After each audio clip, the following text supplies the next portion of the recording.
반갑습니다. 예, 최혜림이라고 합니다. 여러분, 또 이렇게 내년 시험을 앞두고 또 우리가 이렇게 뵙게 되었습니다. 이제 6월 22일 시험 쳤으니까 6월 7월 지나고 이제 11달 정도 남았죠. 마지막 날 빼고 나면, 마지막 달 빼고 나면 이제 10달 남았습니다. 이제 10달 남았는데 지금부터 준비를 착실히 해가지고, 솔직히 이야기하면 10달 준비해도 빠르다고는 할 수 없습니다. 대체로 보면 한 1년 내외 또는 2년 이렇게 걸리는 사람들이 많아가지고, 그죠? 바짝 열심히 이제 하셔야 된다라는 걸 전제로 하고, 저도 그렇게 강의를 이끌어 나가겠습니다. 제 소개를 드리면, 먼저,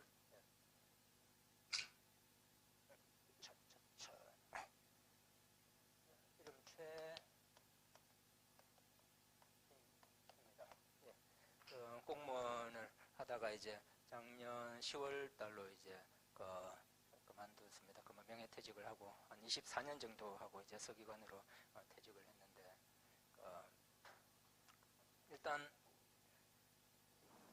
제가 여러 기관에서 근무를 했어요. 지방자치단체부터 시작을 해서 행정자치부, 중앙인사위원회, 또 국무총리실, 중소벤처기업부, 그 다음에 친일반민족행위진상규명위원회, 또 일본 정부 인사원에도 또 갔다 와서 한 반년 정도. 요새 일본 때문에 시끄럽죠, 우리나라가. 일본에도 갔다 오고, 대만에도 한 달 정도 또 갔다 오고, 그 다음에 영국, 캐나다, 또 독일, 프랑스 이런 데다 이제 공무상 이렇게 출장을 가서 한 2주에서 3주 또는 한 달, 일본 인사원에는 한 6개월, 주로 국가정보는 아니지만 업무 관련 이런 정보 수집차 이렇게 다녀왔고, 또 거기 가서 여러 나라 공무원들과 이제 대화를 했습니다. 이제 일본에서는 일본어로 대화를 했는데, 다른 나라에서는 이제 주로 통역이 있었죠. 이제 통역이 있어가지고 그렇게 이제 이렇게 이제 정부기관에서 공무원들이 나갔을 때 무엇을 조사하나, 그 나라의 법령이라든지 여러 가지 제도라든지 이런 것도 있지만, 또 인터뷰를 통해서 또 그 사람들이 말하지 않는 그런 분위기, 이런 부분들까지도 조사를 해서 보고를 하고, 또 업무에 활용하고 이렇게 하는 일들을 좀 많이 했었습니다. 그래 여러 기관 한 10군데 정도 이제 돌아다녔죠. 이제 돌아다니고, 또 일본에 유학을 또 갔다 왔습니다. 이제 공공정책 이쪽입니다. 그쪽에서 이제 수업도 다른 사람들은 한 40학점 들을 때 논문 포함해서 저는 58학점을 들었는데, 거기 갔을 때 있는 어지간한 들을 수 있는 과목들은 이제 다 들었죠. 특히 경제학을 많이 들었어요. 미시, 거시, 공공경제, 경제예처, 정부 재정, 금융, 이런 쪽 굉장히 이제 경제학을 한 10과목 정도 들어가지고, 혹시나 여러분들 중에서 공무원 7급 행정 준비하려는 사람들 있으면 경제학 오리엔테이션도 조금은 가능합니다만은 공부한 지 오래돼서 다 잊어먹었고, 그렇습니다. 일단 먼저 작년에 보면, 올해 보면 여러분들 아시겠습니다만은 7급이 국방부 같으면 10명 뽑죠. 올해 면접 지금 진행 중입니다. 기술정보는 9급을 13명 이렇게 뽑네요. 기술정보 장애를 이제 또 9급을 5명을 뽑습니다. 많이 뽑습니다. 그 다음에 이제 또 이거는 육군 같으면 군사정보 7급을 1명, 군사정보 9급을 또 22명 또 이렇게 뽑습니다. 그죠? 그 다음에 이제 공군 같으면 군사정보 9급을 18명, 그 다음에 군사정보 장애 그래서 이제 5명을 뽑습니다. 그 다음에 이제 해군 해병대를 보태서 여기는 이제 정보는 없네. 그죠? 해군 쪽에서 다 관리를 하는 모양이다. 이렇게 해서 대략 굉장히 상당히 우리 이만큼 뽑아주시오. 참 그렇게는 못하지만은 제법 이제 공채를 통해서도 많이 뽑습니다. 많이 뽑기 때문에 여러분들 이제 준비를 어떻게 하느냐에 따라서 여러분들의 당락은 여러분들 손에 이제 쥐어져 있다고 봅니다. 쥐어져 있고. 그래서 이제 책 제목도, 책은 이제 제가 이렇게 올해 강의를 하면서 좀 이 책 저 책 모아서 훌륭하신 교수님들 써놓은 책을 가지고 담권화를 하느라고는 했고, 그런데 가급적이면은 이 책을 가지고 열심히 보시면서, 제가 중간중간에 표시를 해놨어요. 어느 교수님 책에서 이렇게 정리를 했다 해가지고 다 이제 해놨으니까 공부를 하시다가 조금 더 구체적으로 한 번 더 비교를 해봐야 되겠다. 이것 가지고는 이해가 잘 안 되니까 좀 본래 교수님이 쓰신 책을 확인해 보고 싶다 하면 이걸 보시면 됩니다. 예를 들어서 64페이지 펴보시면 그 국방정보의 개념이 나옵니다. 이제 국가정보가 아니고 그죠? 국방정보 이렇게 돼 있는데 저 위에 이제 64페이지 제일 위에 보면 심화학습 그 밑에 이제 국방정보 National Defense Intelligence 그래 가로 안에 오른쪽에 정보론 돼 있죠.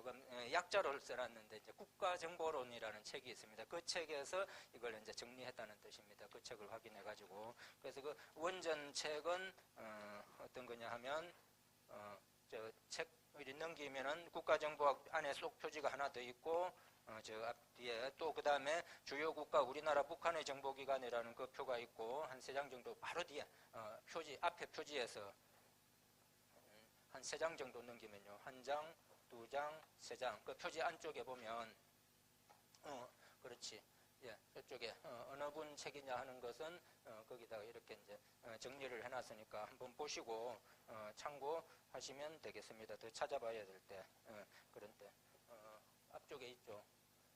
예, 저기 이렇게 돼 있네 그죠? 제일 앞쪽에 3번째 장에 이 안쪽에 왼쪽 편에 되어 있습니다. 예, 그래서 어지간하면 여러분들이 이것만 봐도 이해가 되도록 좀 자세하게 제가 갖다 놨습니다. 뭐 인용 그냥 요약 정도가 아니라 거의 그대로 약간만 요약을 하고 원문을 그대로 갖다 놨다 해도 좋을 정도로 제가 충실하게 해놨으니까 그 점 고려를 해주시고 그렇게 보시면 되겠습니다. 보시면 되고 그 다음에 이제 이 책을 보면 다른 분들도 많이 그렇게 해놨습니다만 보통은 이제 우리 여러분들 전공에 따라서 이렇게 책을 보시다 보면 밑에 이렇게 참고 표시되어 있지 않습니까? 서브노트, 각주, 풋노트죠, 풋노트. 어느 책에서 인용했나 하는 거 몇 페이지, 몇 년도 누구 책이다 하고 있는데 이 책을 보면 예를 들어서 74페이지, 5페이지 한번 펴보십시오.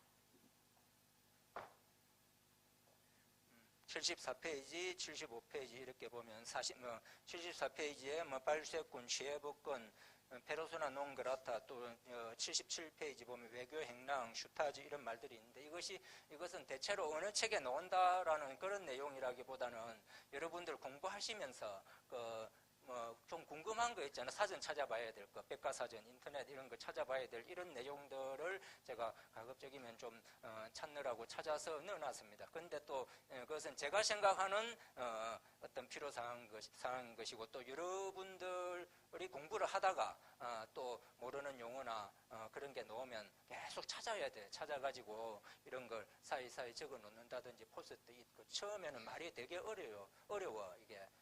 그냥 우리가 쓰는 말인데 행정용어 중에서 능률성 제고 그럼 능률성이 도대체 뭐지? 효과 제고, 효과성 제고 이런 말도 있고 그 다음에 또 효율성 뭐 이런 말이 있단 말이지. 그러면 제고 선생님 제고가 뭐예요? 그러면서 막 물어본단 말입니다. 그런 걸 이제 사전을 이제 찾아봐야 된다는 거지. 얼마나 많이 찾느냐 용어에 이제 익숙해져야 돼. 이제 그런 점들을 좀 말씀을 드리고 싶어요. 일단 과목 오리엔테이션 들어가기 전에 국어가 됐든 정보사회가 됐든 그 다음에 이제 국가정보가 됐든 그런 좀 용어들을 찾아봐야 돼. 스마트폰도 여러분들 앞으로 좀 한 10달 동안 좀 깝깝하더라도 다른 절개찾기 다 내리고 국방부하고 그 다음에 네이버나 다음 백과사전 있잖아요. 인터넷 백과사전 그거 하고 백과사전 들어가면 이제 국방과학기술 이런 사전들이 있거든. 그런데 대포콘이 뭐다, 오치콘이 뭐다 이 책 속에 문제 또 풀다가 나오면 그런 걸 자꾸 찾아봐야 돼. 찾아봐야 되고 그래요. 그 다음에 이제 군사 용어들이 또 많이 나와 책 속에 전쟁, 군사 뭐 이런 테러 뭐 이런 거 용어들이 많이 나오는데 우리 남성들 군대 갔다 오신 분들 복무하신 경험이 있어갖고 조금 이제 들어보시고 군가도 들어보고 그런데 여성들 같으면 그냥 진짜 사나이 이 정도 군가 외에는 군가도 모르는 이런 분들도 계시더라고요. 이제 다 어찌 보면 모르는 게 당연하지, 그죠? 예. 근데 이제 군사 용어 이런 부분들은 더더욱 더 그렇단 말이죠. 예를 들어서 군대 계급 같은 거 있잖아요. 그래서 제가 물어보니까 막대가 하나 있으면 1병이라 그래요. 이거 1병. 막대가 2개 있으니까 2병이라 그러고 막대 3개 있으니까 3병이라 그러고 병장은 어디서 들어봤어. 그 막대가 4개 계급장에 막대가 4개 있으니까 이거는 이제 병장이라 그러더라고요. 병장. 그래서 1병, 막대 2개면 2병, 3개면 3병 이렇게 알고 있는데 이 계급도 우리가 하다못해 이 군에서 계급 용어 이거 까지도 이제 모르는 상태에서 국가정보학이라는 거 봐야 되거든요. 그래 학교 가면 여러분들 바로 그냥 군인들, 군 속에 들어와 있는 어떤 간첩들 있잖아요. 이런 사람들 또 그런 어떤 적들의 그 우리 정보를 파악하려는 이런 활동들을 막고 해야 되는데 가장 기본적인 이런 부분들부터 모르면 이제 자꾸 찾아봐야 돼 하나하나를요. 그래 그 말씀을 이제 지우개가 어디 갔어? 전부 다 큰일 났네. 그래 이제 그런 것부터 여러분 찾는 연습들을 좀 해요. 국어사전은 표준국어 대사전이 있어요. 표준국어 대사전. 국어 수업 혹시 이제 이번 주 아니면 다음 주부터 개강이 될 건데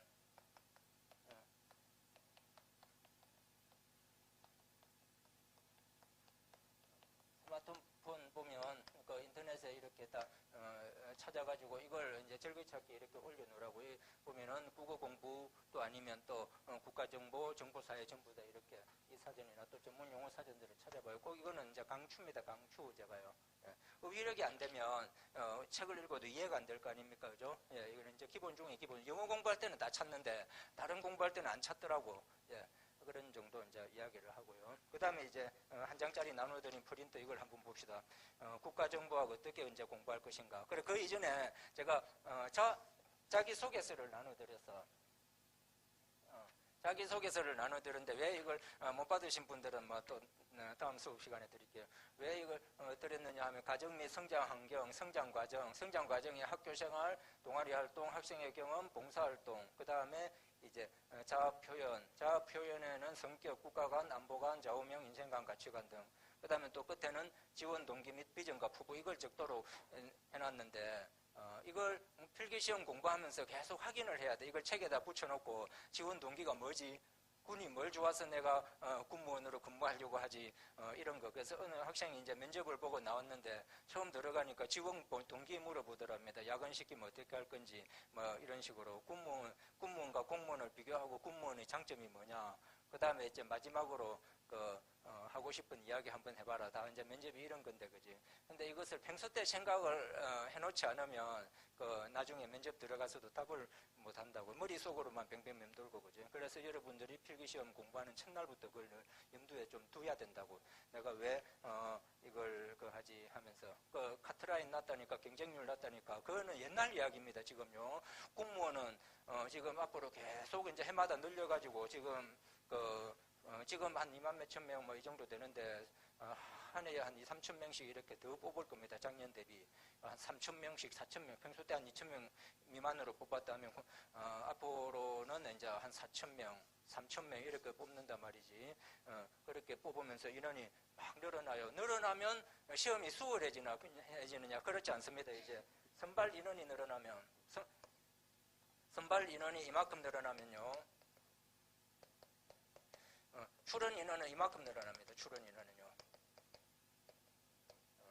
그죠? 원서 내는 사람 많이 뽑으니까 나도 합격할 수 있겠지 해갖고 원서를 막 내는 거라. 그러면 아무나 원서 내는 게 아니라 나도 시험 치면 되겠다 한 그런 사람들이 막 낸다고. 그러니까 카트라인은 실제 낮은 게 아니더라고. 올해도 국방부 행정직 같은 거 이런 거 보면 한 70점 80점, 80몇 점 되는 그런 구분이 수두룩해요.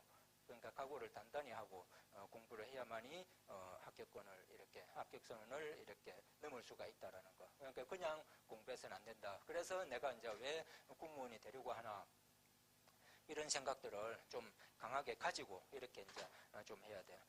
그런 어떤 자기 최면이랄까 이런 마인드 컨트롤 이게 없으면 안 돼요. 그리고 참 아까 제가 소개하면서 어디 돌다가 뭐 정보 수집 이런 거 했다 직무 관련. 그래서 이런 어떤 절차 흐름 이런 거는 많이 직업적으로 그것을 한 건 아니지만은 조금 했다라는 말씀을 드리고 한자. 그 다음에 이제 하나 더 말씀드리고 싶은 것은 제가 채용부서에 한 5년 정도 근무를 했어요. 근무를 했는데 이제 출제팀이라든지 또 면접시험 진행이라든지 면접시험 위촉이라든지 또 직렬별로는 요즘이야 이제 전문적으로 면접위원 교육도 시키고 민간 전문가도 면접위원으로 위촉을 합니다만은 옛날에는 또 샘플 문제 이런 걸 또 우리 채용부서, 출제부서 담당자들이 앉아서 이제 예시 문제로 이제 만들었죠. 근데 이제 중앙부처에 있다 보니까 중앙부처는 행정고시니 뭐 7급 또 지방자치단체 있다가 올라온 사람들 한마디로 내려라 하는 이런 사람들이 많아가지고 만들어주나 안 만들어주나 면접 질문도 잘 하고 그럽니다만은 그래 이제 그런 어떤 채용 관련 일들을 좀 했어요. 이제 군 역시도 마찬가지입니다. 아무리 우리가 여기서 면접 준비를 하고 필기시험 또 준비를 하고 해도 군인들이 밖에 나가서 자로 굴러 우르 굴러 이것만 하는 게 아니라 면접관으로 들어가면 역시 평소 때 그분들이 익힌 경험, 지식 이런 걸 가지고 많이 물어보고 굉장히 요즘은 이제 수험생을 어떻게 뽑아야 된다, 어떻게 해야 된다 하는 걸 교육을 받고 그렇게 하기 때문에 면접 역시도 옛날처럼 준비해서는 이제 안 되지, 그죠? 그래서 제가 그런 각오를 좀 단단히 하자라는 말씀을 우선 해드리고 그 다음에 이제 이 내용들 국가정보학 프린트 다 못 받으신 분들 참 계시네. 자, 이거 뒤로 좀 넘겨주시고 예. 그 뭐 별 이야기는 없습니다. 첫째 이제 학문의 범위와 국가정보학의 성격 그려놨습니다. 이제 국가정보학 있고 그 다음에 정보사회학도 곧 아마 개강되지 않습니까? 다음 주에 개강이 되는데 사회학은 뭐냐면 정보화가 가져온 사회 변화, 정보화로 인해서 사회가 어떻게 변화하고 있나, 그 다음에 우리가 어떻게 대응해야 되나. 예를 들면 사이버 윤리 같은 거 있지 않습니까? 개인정보 보호 어떤 법률이라든지 이런 부분들, 또 이것을 산업으로 또 연결시키는 어떤 사물 인터넷이다, 뭐 5G다, 뭐 이런 부분들도 막 있단 말이죠. 그런 어떤 정보화가 가져온 사회 변화, 그리고 그에 따른 우리의 대응을 다루는 그런 학문이다. 그 다음에 이제 반면에 국가정보학은 뭐냐면 외부의 위협이 있단 말이죠.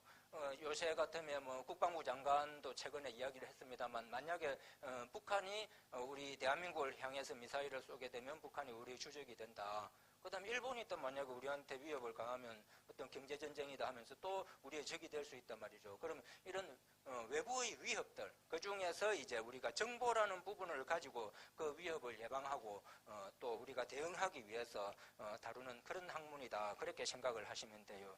그러니까 이제 국가정보는 국가정보기관에서 그 기관 또 사무실에서 우리가 우리나라의 안전을 어떻게 지킬 것이냐를 연구하는 거다 하는 또 그것을 업무상 또 우리가 또 매뉴얼을 만들고 또 우리가 활동을 하는 거다라고 한다면 정보사회는 그 우리 사무실 여러분들이 근무하시게 될 정보사령부 각종 정보기관 그 바깥에서 일어나는 어떤 정보사회와 이제 이런 부분을 다루는 학문이다. 그렇게 보시면 돼요. 많이 이제 뭐 학문이 겹치지는 않습니다만은 정보사회에서 나오는 그런 기본적인 용어들, 정보의 성격들 있지 않습니까? 이런 부분들은 국가정보학에도 이제 많이 응용이 되고 있다.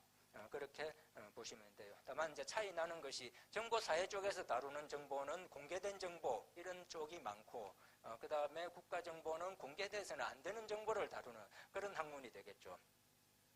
그 다음에 이제 밑에 국가정보학은 다른 말로 하면 스파이에 관한 이야기다. 그렇게 우리가 이해를 할 수 있겠습니다. 우리를 위협하는 우리 안보를 위협하는 세력이 자기들이 우리 어떤 군이라든지 또 정보기관이라든지 우리 사회에다가 이런 첩보원을 심는단 말이죠. 에이전트, 그죠? 그렇게 해서 이제 정보를 뽑아가는 거죠. 정보를 뽑아가는 이런 부분을 방어를 해야 돼. 대신에 또 우리는 또 보내거나 또 다른 수단 방법을 어떤 수단 방법이라도 안 가리고 이제 정보를 또 수집해야 되잖아, 그죠?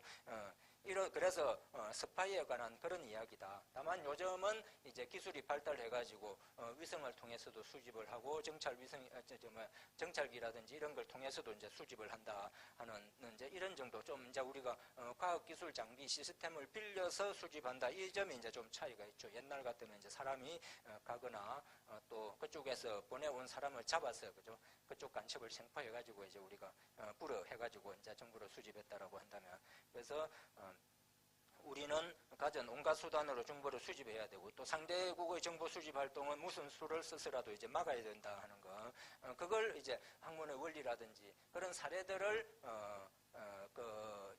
공부하는 과목이 국가정보학이다. 예. 한마디로 우리는 정보 수집을 하고 적대국은 우리의 정보를 수집하지 못하게 하기 위한 그런 어떤 이론과 사례에 관한 학문이다. 그렇게 보면 돼요. 그러니까 굉장히 이론적입니까? 이게 실용적입니까? 실용적이죠. 그죠? 간첩을 잡아야 되고 또 우리는 정보를 수집해야 된단 말이지. 그래서 좀 이중적입니다. 그죠? 국가정보학에서는 뭘 다루느냐? 첫째는 이제 절차가 있습니다. 어떤 정보를 수집할 거냐, 어디에 가서 어떤 방법으로 수집할 거냐는 계획을 세워야 됩니다. 그 다음에 실제 수집을 해야 되고, 그 그 다음에 수집한 걸 처리한다라고 돼 있는데 어떤 정보 위성을 통해서 사진을 찍었다. 그러면 그 사진에 나와 있는 건물이 무기를 만드는 공장인지 아니면 그냥 중장비를 만드는 공장인지 알 수가 없단 말이죠. 그 다음에 또 독일어로 되어 있는 자료를 또 수집을 해서 그러면 독일어를 못하는 사람들은 그 내용을 알 수가 없으니까 우리말로 번역을 해야 되지 않습니까? 그죠? 그 다음에 암호를 통해서 주고받아서 간첩들이나 이런 정보를 주고받을 때 그냥 잘 계시나요? 해가지고 그쪽 군대는 어디로 침투할 예정인가요? 파악해서 빨리 보고해 주세요. 이렇게 하는 것이 아니다 말이죠. 그냥 딱 기호를 다 써가지고 1, 3, 5 뭐 이런 숫자를 가지고 싹 만들어서 그 숫자가 알파벳 어디에 해당되느냐, 또 우리 한글, 가나다 여기에 어디에 해당되느냐, 이걸 계속 바꿔가면서 지령을 보내고 또 받아서 그걸 또 풀고 이렇게 하지 않습니까? 그걸 중간에서 가로챘어, 우리가 만약에. 그럼 그대로는 도저히 알 수가 없어. 그래서 암호문은 이제 풀어야 된단 말이죠. 이런 거에 이제 처리 과정입니다. 프로세싱, 이제 처리 과정이 되고. 그 다음에 이제 그렇게 정리를 하면 어떤 것은 이제 너무 많아, 이런 자료가. 또 어떤 것은 모자라 단서밖에 없어요. 그러면 그것을 이제 분석을 해야 됩니다. 북한에서 쏜 게 중거리 미사일이다. 옛날 소련의 무슨 미사일하고 비슷하다. 이번에 쏜 미사일은 또 무슨 미사일이다. 근데 의도가 도대체 뭘까? 노동신문을 봐도 안 나와. 그러면 그동안에 나왔던 여러 가지 자료들을 가지고 이제 분석을 해야 된다고. 미국하고 협상한 거라든지, 또 우리 남북 간의 어떤 대화라든지, 또 북한 내부의 어떤 움직임이라든지 이런 걸 종합해서 이제 분석을 해야 되는 거죠. 그 다음에는 이제 분석했으면 정보기관에서만 가만 갖고 있으면 되는 게 아니지. 국방부 장관한테도 보고해야 되고, 대통령한테도 보고를 해야 되잖아. NSC 국가안전보장회의, 그죠? 그쪽에 또 회의에 가서 장관이 발표해야 된단 말이죠. 발표하기 전에 이제 이런 정보기관에서 분석한 자료가 이제 국방부 장관한테 가야 되는 거지. 이제 그걸 하는 거다, 절차대로 따지면. 근데 갔는데 딱 그대로 들어맞아서 대통령한테 칭찬도 듣고 딱 북한이 나중에 예상한 대로 움직여서 뭐 중국도 그렇고 일본도 그렇고 그러면 칭찬 받겠지만 어긋날 때도 있잖아, 그지? 예상대로 안 하고, 그지? 근데 그러면은 이제 다시 평가를 해야 돼. 환류라고 해가지고 다시 이제 돌려보내는 거지. 지난번에 영부실했다든지 한 번씩 그런 이야기 해요. 지금 대통령도 아마 그런 이야기 했을 겁니다. 정보기관의 정보 분석 내용이 좀 부실하다. 요약하면 부실한 거지. 뭐 긍정적으로 표현하면 조금 더 보완해서 보고를 했으면 좋겠다. 이제 그렇게 하잖아, 그죠? 그게 이제 평가 내지 피드백이 됩니다. 이렇게 이제 그 절차별로도 나눌 수 있고, 그 다음에 활동 영역별로도 예를 들면 이제 실제로 정보 수집하고 분석하는 이런 순수하게 국가 정보에 좀 치우친 활동이 있을 수가 있습니다. 그 다음에 이제 간첩을 막는, 이제 소극적인 의미로 우리나라에 들어와서 활동하고 있는 간첩을 막거나 어떤 북한의 사주에 의해서 그쪽에 도움되는 활동을 하는 이런 첩보원들, 이 사람들을 찾아내는 거죠. 그 다음에 이제 북한 어떤 정보기관을 무력화시키는 그런 어떤 활동을 합니다. 그 다음에 공작 활동이라고 있죠. 우리나라에서는 뭐 잘 안 하는데 미국 같으면 뭐 어디 베트남 정권을 전복시키자, 이탈리아의 공산 정권이 공산당 세력이 정권 수립을 정권을 못 잡게 하자, 그렇게 해서 이제 그러면은 이제 선거에 개입한단 말이죠. 그렇게 선거 개입이라든지 이제 정치 공작, 그다음에 심지어 암살까지 해버려요. 쿠데타 지원을 하기도 해요, 그죠? 그런 게 이제 정보 수집하고는 성격이 많이 다르잖아, 그지? 많이 다른데 이제 그런 활동을 또 국가정보학에서 다룹니다. 이제 공작 활동이라 그러는데 그 활동 어느 영역에서 활동을 하느냐에 따라 갖고 그렇게 나누기도 하고요. 그다음에 이제 법령이라는 측면에서 보면 우리나라의 국가보안법 있잖아요. 국가보안법. 그다음에 국가정보원법도 있고, 뭐 방첩업무 규정이라든지 이런 게 있고, 예, 그다음에 이제 군사안보지원사령부령, 옛날에 이제 국군 기무사입니다, 그죠? 이런 기관을 운영하기 위해서 그 기관의 목적, 또 그 기관의 임무, 그다음에 그 기관의 구성이라든지 이제 이런 부분들을 규정해 놓은 법령이 있습니다, 그죠? 그래서 법령 측면에서도 그런 내용들이 있어요. 그다음에 이제 또 조직 면에서 국가정보원이라는 그 기구 조직, 그 다음에 국방정보본부는 어떻게 구성되어 있으며 어떤 역할을 하나, 그 다음에 미국의 CIA 뭐 이런 거, 그 다음에 뭐 이런 식으로 외국의 정보기관을 다루기도 합니다. 그 다음에 이제 북한에도 정보기관들이 있어요. 대남공작 활동을 하는 정찰총국 같은 거. 이쪽에서 이 정찰기관은 어느 어떤 뭐 국무원이면 공무원 그런 데 소속돼 있느냐, 노동당에 소속돼 있느냐, 이런 부분들. 그쪽에서 우리나라를 상대로 벌였던 어떤 공작 활동들. 물론 외국 같으면 자기 나라들끼리, 그죠? 2차 세계대전 때 어떤 활동을 했고 하는 이런 정보기관의 구성이라든지 또 그 사람 그런 어떤 활동 사례들, 이걸 또 다루게 됩니다. 그래서 국가정보학 책에 이제 그런 게 나오죠. 그래서 프랑스의 정보기관, 또 영국의 정보기관, 일본의 정보기관, 중국의 정보기관, 독일 뭐 쭉 그렇게 나옵니다. 이제 이스라엘 이런 식으로. 그래서 이제 이런 부분들을 우리 국가정보학 책에서 이제 다루게 됩니다.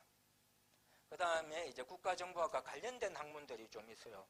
국제정치학. 나라와 나라 간의 관계잖아요. 국제정치, 그죠? 정치적 측면에서 다루는 거. 그 다음에 행정학이 있습니다. 행정이라고 하는 것은, 그 행정기관에서 해야 될 일들, 국민들은 이 일도 해주시오, 저 일도 해주시오 하지만 다 할 수는 없잖아, 그지? 그래서 그 많은 일들 중에서, 이것은, 그 기관에서, 우리 기관에서 해야 될 일이다 해가지고 거기서 선정을 해서 이제 그때부터 집행을 합니다. 집행을 하기 위해서는 돈도 필요하고 사람도 필요하겠죠. 그다음 다 하고 나면 역시 평가나 환류를 합니다. 그죠? 우리나라 같으면 국정감사 아니면 국회 열어가지고 장관한테 따지고 하잖아. 그죠? 국방부 예산이 1년에 46조가 되는데 그 돈 쓰면서 목선 그거 하나 못 잡냐 이런 식으로 그지? 막 따지잖아. 그거 하나만 봐도 안보가 총체적으로 펑크가 났다 이렇게 이제 막 그러면서 오프스시오 하면서 그죠? 물러나시오 하잖아. 그지? 그게 이제 일종의 이제 환류 하나의 평가가 되는 겁니다. 그래서 이제 그런 게 이제 그런 부분들 행정학이나 뭐 정치학에서 이제 이런 부분들을 다루게 되는 거죠. 계획 수립을 해서부터 이제 나중에 평가하고 그 다음에 또 개선하는 이런 환류 부분까지 그렇게 바라볼 수도 있고, 그다음 부박적 관점. 법은 방금 말씀드렸듯이 국가보안법, 국가정보법 이런 게 있습니다. 그다음에 이제 역사. 1차 세계대전 때는 어떤 정보 활동을 했고 2차 세계대전 때는 어떤 걸 했고 뭐 이런 거 9.11 테러 언제 일어났고 뭐 하면 이런 걸 쭉 어떤 역사적인 배경들을 좀 알고 있어야 돼요.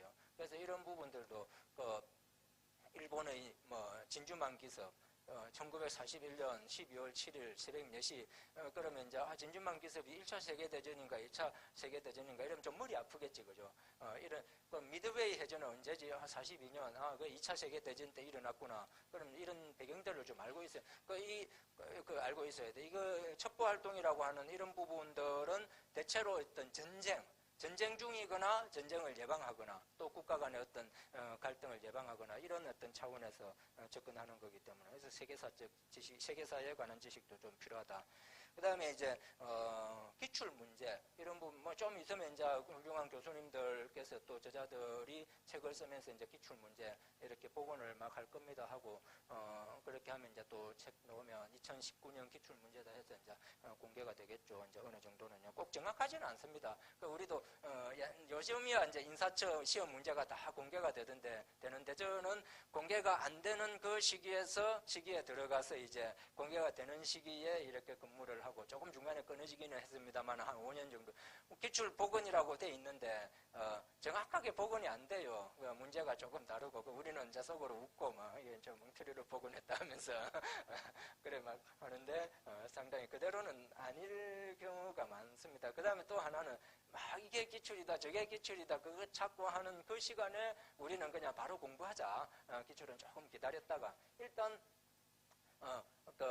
그 책에 있는 내용을 알아야 기출 문제도 이해가 된단 말이지. 그래서 우리는 기출 문제 찾으러 다니지 말고 일단 공부를 착실하게 바로 해나가자라는 말씀을 드리고, 대신에 이제 문제 있잖아. 제가 여기 적어놨는데 요 다음 시간부터 바로 저는 6시 돼서 오겠습니다만 여러분들은 또 한 30분 전까지 오셔가지고 오시면 제가 문제지를 배부를 해드릴게요. 그럼 30분간 문제를 풀어요. 오늘 다루었던 내용을 이제 다음 주 목요일 날 와서 이제 문제를 푸는 겁니다. 풀고 답지에다 체크하고 나면 여러분 갈 때 이제 나가시면서 이제 10시 돼서 마치고 나가면서 점수를 확인하고 나가야 돼. 그리고 이름은 공개를 안 할 거지만은 점수는 다 공개를 할 거라. 그냥 자기 점수는 알겠지. 자기 문제지 받아보면 그지. 자기 점수 알고 그 다음에 저기 붙여놓은 거 내 위치가 어디쯤 되구나. 지금 2, 4, 6, 8 뭐 실강 올해 한 10명 된다. 경쟁률 10대 1이면 여기서 1등이면 내가 합격. 2등부터는 조금 힘들겠구나 하면서 그래서 이제 다 끌어올려야 돼. 여러분들 점수가 다 좋으면 다 이제 90점, 95점, 80점 뭐 이렇게 되면 합격 가능성이 좀 높겠죠. 그죠? 1등 차지해야 되고 우선에는 그 다음에 점수가 높아야 돼. 여러분들끼리 시험 쳤는데 1등 55점, 2등 50점 이렇게 되면 아무도 합격 못해. 그지? 근데 여러분들 다 이제 80점 이상 이렇게 되도록 목표를 해가지고 그렇게 이제 합시다. 그러면 제가 문제 배부해 드릴 테니까 이렇게 이제 일찍 와서 이렇게 문제 풀고 그렇게 해야 돼요. 25문제 출제되지만 제가 25문제로 할지 조금 더 할지는 좀 고민 중이고요.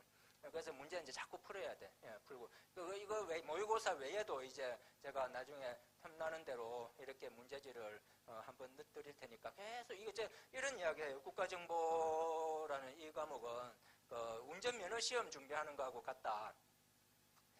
국어나 이런 것은 좀 장기적으로 좀 깊이 있는 그런 공부들을 좀 문학작품도 읽고 그렇게 해야 되는데 국가정보는 좀 짧게 그러니까 이제 바로 공부하고 또 외우고 막 이런 작업들을 많이 해야 돼요. 그래서 밑에 보면 한 10번 읽으라 해놨죠. 제가 올 지금 8월 달부터 시작해가지고 내년 6월 달까지 6월 빼고 그지 그때 문제풀이 해야 되니까 한 5월까지는 한 10번 본다는 그런 각오로 공부를 하시면 될 것 같아요. 그 다음에 그 밑에 동그라미 실강시행은 특히 결석하지 말자는 말씀을 드리고 싶어요. 그 다음에 인강시행은 미루지 말자. 이렇게 그래서 결석하시는 분들한테 물어보면 결석할 때는 인강을 들어요 그러는데 4시간 강의를 편집해서 올린다 하더라도 한 3시간 분량된단 말이지. 그래서 이것을 여러분 국가정보만 하면 몰라도 또 국어도 들어야 되고 또 정보사회도 들어야 되고 막 한 2번 연속 결석해버리면 들을 게 엄청 많아집니다. 그죠? 근데 진도는 계속 나가고 있고 스텝이 꼬입니다. 스텝이 꼬이면 또 자빠집니다. 그죠? 하기 싫어지고. 그래서 꼭 좀 출석을 해달라라는 그런 말씀을 드립니다. 그 다음에 시간은 나를 기다려주지 않는다라는 이 말씀을 드립니다. 그죠? 오늘 뭐 수업 못 들으면 다음 주 듣지라고 하지만은 그 사이에 일주일은 달아나버린 겁니다. 이미. 막 몰아서 들으면 되겠습니다만은. 그만큼 이제 달아나버린 거니까. 어지간하면 나와서 수업을 들으라. 그 다음에 수업 진도 총 한 12회 정도로 이제 생각을 하고 있습니다. 회차별 딱 그래서 1회 때 뭐 하고 2회 때 뭐 하고 이렇게까지는 좀 하기가 힘듭니다만은 가급적이면 이제 진도는 12번 돼 있어도 한 10번, 11번 이렇게 한번 단축을 하고 또 정리를 안 그러면 중간중간에 정리를 한다든지 이렇게 좀 해가지고 최대한 여러분들이 책을 3달에 이제 한 권 보는 것보다는 조금 더 빨리 볼 수 있도록 한번 제가 빼볼 거고요. 그 다음에 이제 각 회 수업이 끝나고 나면 이제 문제지도 기본적으로 조금씩 나눠 드리려고 합니다. 그거 풀고 복습하면서 풀고 또 다음 날 와서 이제 다음 주 와서 이제 모의고사 문제 풀고 이런 식으로 해가지고요. 그 다음에 이제 참고 도서입니다. 참고 도서는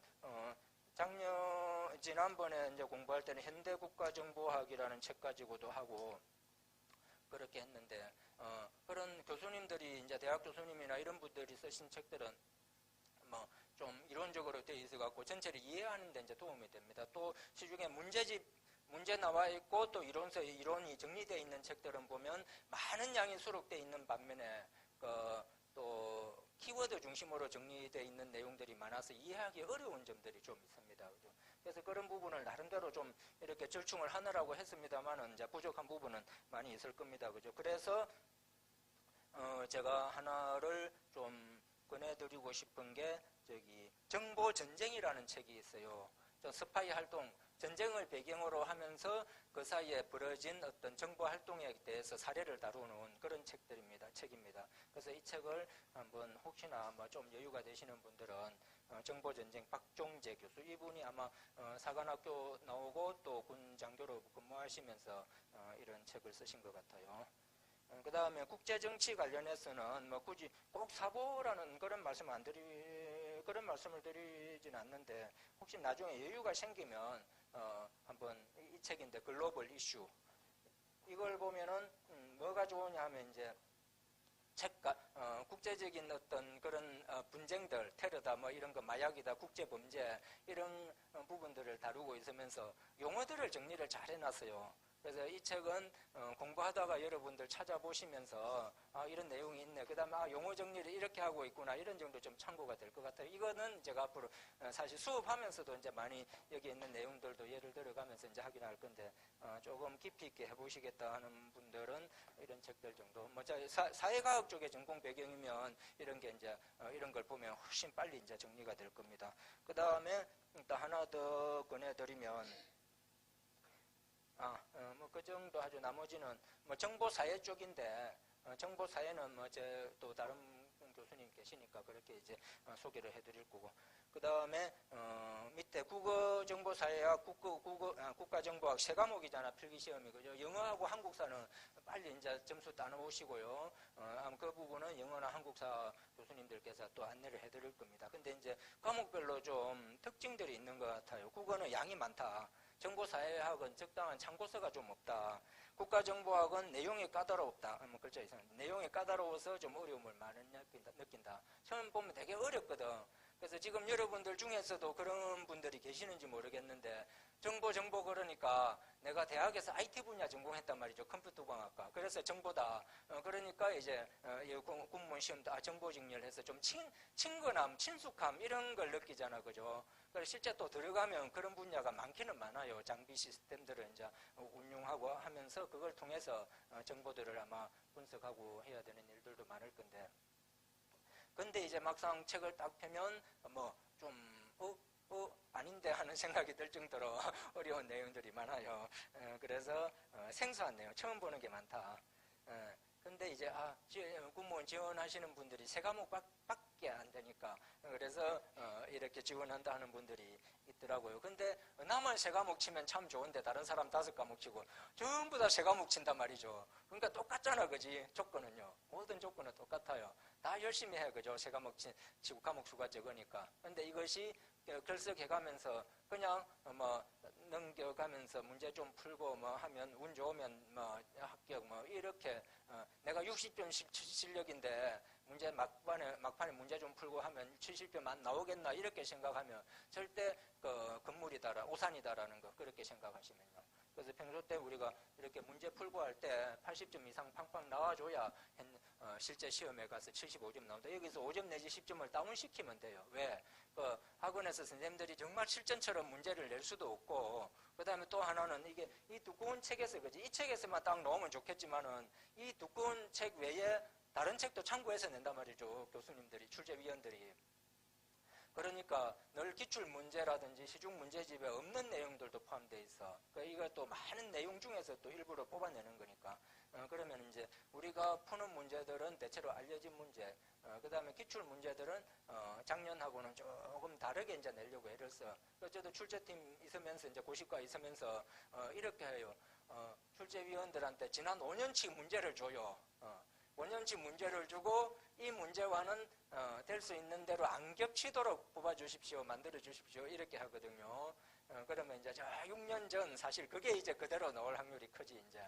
근데 바로 작년 올해 시험 친 거 이런 거는 내년 시험에 그대로 나올 확률은 좀 낮아요.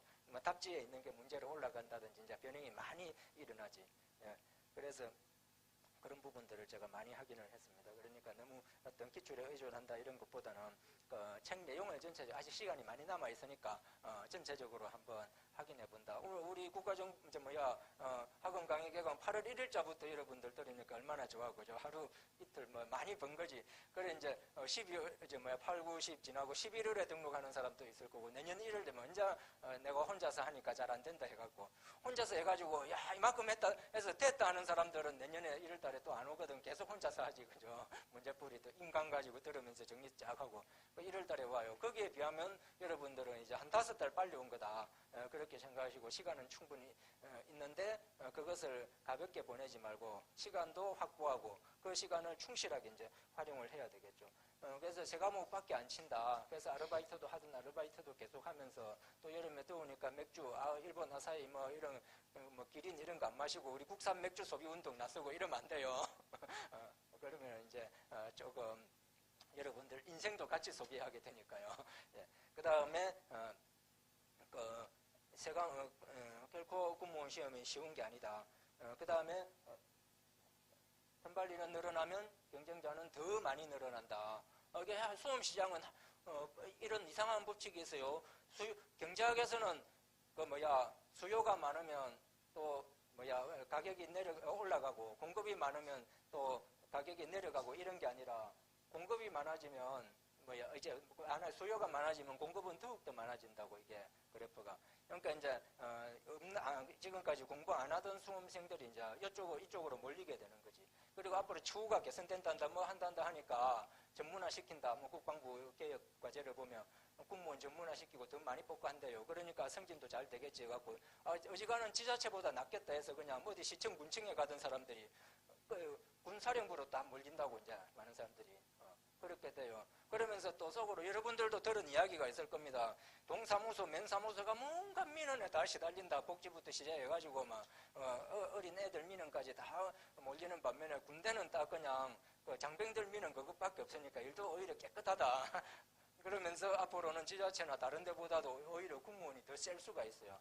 특히 또 정보 분야는 더더욱더 마찬가지거든요. 국무원 행정직이나 군수직이 알려지면서 정보기관은 단연 정보직이지 하면서 정보 분야가 사실은 이제 더욱더 핵심. 다른 데는 지원하는 거라 한다면 그 정보 분야는 직접 이제 정보를 수집하고 또 분석하고 이런 일을 해야 되는 고급 업무로 분류될 수가 있거든요. 지금까지는 군인 중심으로 그렇게 돌아갔다 한다면 그래서 더욱더 몰릴 수가 있다. 그 제가 볼 때는 올해부터 많이 뽑았거든. 19년도.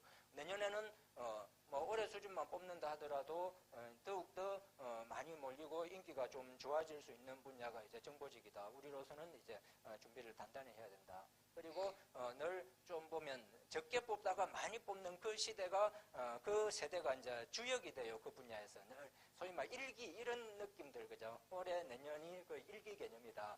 그런 느낌으로 이제 좀 이제 하면 되겠다. 더 이제 많이 뽑고 또 수험생들이 많이 몰려가지고 힘든 시기 내년 후내 2021년 넘어가지 말고 내년도에는 무조건 승부를 보자 하는 그런 각오를 가지고 좀 여러분들이 이제 시작을 했으면 좋겠다는 당부를 꼭 드리고 싶고요. 그 다음에 그러면은 이제 조금 쉬었다가 우리가 이 책을 갖고 진도를 나갑시다. 진도를 나가는데 정보와 지식이란 무엇인가 이 부분은 사실 정보 사회학 쪽에서 다루게 될 겁니다. 사회학에서 이제 다루게 되는데 그래서 그냥 가장 기본적인 개념 한두 개만 보고 정보 사회학 시간에 이거 들어가기 전에 이걸 좀 참고해서 한번 읽어보시면 될 것 같아요. 굉장히 정리가 잘 돼 있습니다. 좀 쉬었다가 저 뒤에 시계로 7시부터 시작을 하겠습니다. 자, 마십시다.